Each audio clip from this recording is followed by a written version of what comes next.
Hello, what is up guys? Eman from Peso Smart PH here. Welcome sa panibagong episode. Shoutout sa lahat ng mga podcast listeners natin. I appreciate you all. Medyo madami talaga nag-announce na bagong companies and stocks na magbibigay ng dividends late this March. So hindi ko siya na-include dun sa part 1 and part 2 nitong aking video series. But yeah, historically medyo madami talagang nagbibigay ng dividends ng March. So yeah, quick video lang ito, quick episode lang, and let's get started. First one on the list is isang preferred stock galing kay Del Monte Pacific Limited. Yung stock code niya is DMPA1. Sector is food, beverage, and tobacco. Yung dividend payment is in US dollars, so nasa 33 cents yan. Then ex-date would be on March 25. Record date on March 30. And mababayaran kayo on April 7. Yung current market price niya is $10.20. Yung dividend yield is 3.25%. And yung 5-year payout ratio is not applicable. Next one is yung pangalawang preferred stock ni Del Monte, which is DMPA2. Then yung dividend payment niya is $0.325, so 32 cents yan. Ex-date on March 25. Record date on March 30, then payment date on April 7. Yung current market price is $10. Yung dividend yield is 3.25%. And wala rin yung 5-year payout ratio.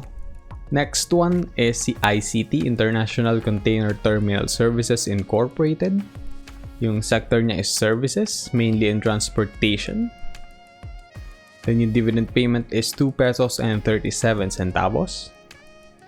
Ex-date on March 25. Record date on March 30. And payment date on April 12. Yung current market price niya is 123 pesos and 70 centavos. Dividend yield is 1.92%. And yung 5-year payout ratio niya is 93.12%. Moving on to the next one, meron tayong stock nito si LTG, LT Group Incorporated, yung company ni Lucio Tan. Sector is holding firms. Dalawa yung dividend payment niya for this period, isang 15 centavos and isang 9 centavos. Ex-date is on March 26. Record date on March 31. And payment date on April 13. Yung current market price is 13 pesos and 50 centavos. Yung dividend yield is 1.78% for this particular period. Usually, 2 beses sila nagbibigay. I think sometimes 3 pa. But yeah, medyo tataas pa itong dividend yield ni LT Group. 5-year payout ratio niya is 18.06%. So yeah, medyo mababa lang din siya, no?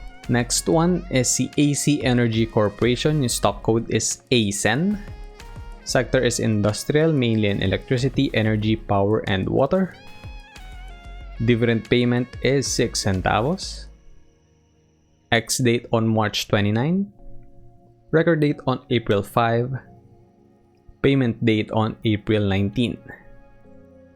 Yung current market price niya is 6 pesos and 99 centavos. So yeah, just a centavo shy sa 7 pesos. Yung dividend yield niya is hindi ganun kaganda, nasa 0.85%. But I'm not sure kung multiple times sila nagbibigay ng dividends. Hindi ko yun na-research na, but yeah, let me know sa comment section down below if maraming beses kung like quarterly or like biannually sila nagbibigay ng dividends. But kahit na ganun, kahit siguro biannually, medyo mababa pa rin yung dividend yield niya. And then if quarterly, yeah, medyo tataas siya kahit papaano. Yung 2-year payout ratio niya is 24.68%. Isa pa to. Hindi sila nagbigay ng dividends, I think, the past 3 years. Meron pang isang negative na payout ratio. I'm not sure kung paano nangyayari yun. I've yet to research about that. So, yeah, I think gawin nating topic yan sa isang episode or sa isang video. Or kung meron nakakaalam sa inyo kung bakit nangyayari yun, yeah, lagyan nyo lang yun sa comment section sa baba. Okay, next one is si SMC, San Miguel Corporation. Ito quarterly, ito nagbibigay ng dividends, no? Holding firms yung sector ni SMC. Dividend payment is 35 centavos per share every quarter yan. Yung ex-date is March 29. record date on April 5, and then payment date on April 30. Yung current market price is 119 pesos and 50 centavos. Yung dividend yield niya is 0.29%. So kahit times 4 mo yan, a little over 1% lang yung dividend yield ni San Miguel. Yung 5-year payout ratio is 28.52%. And last but not the least is itong preferred share galing kay DoubleDragon Properties Corporation. Yung stock code niya is DDPR. Sector is property. Dividend payment is 1.61 pesos per share. And ex-date on March 30.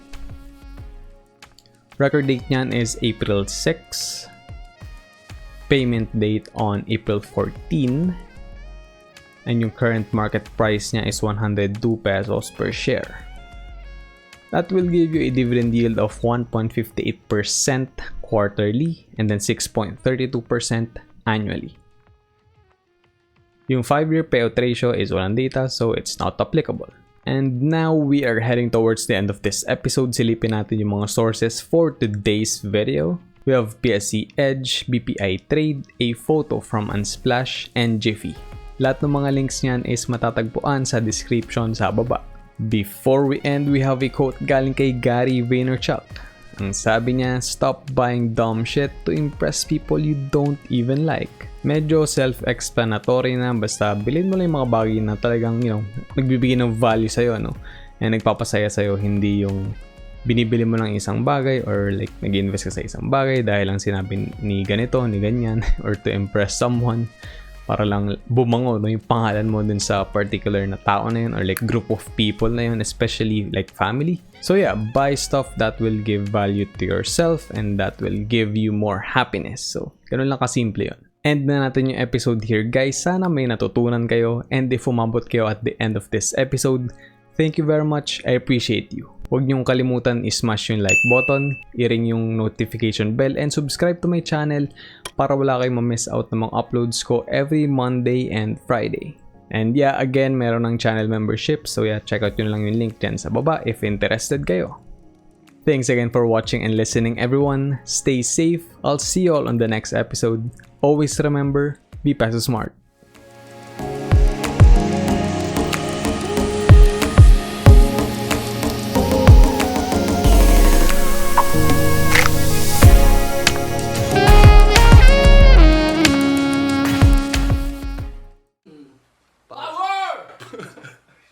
Power! Power!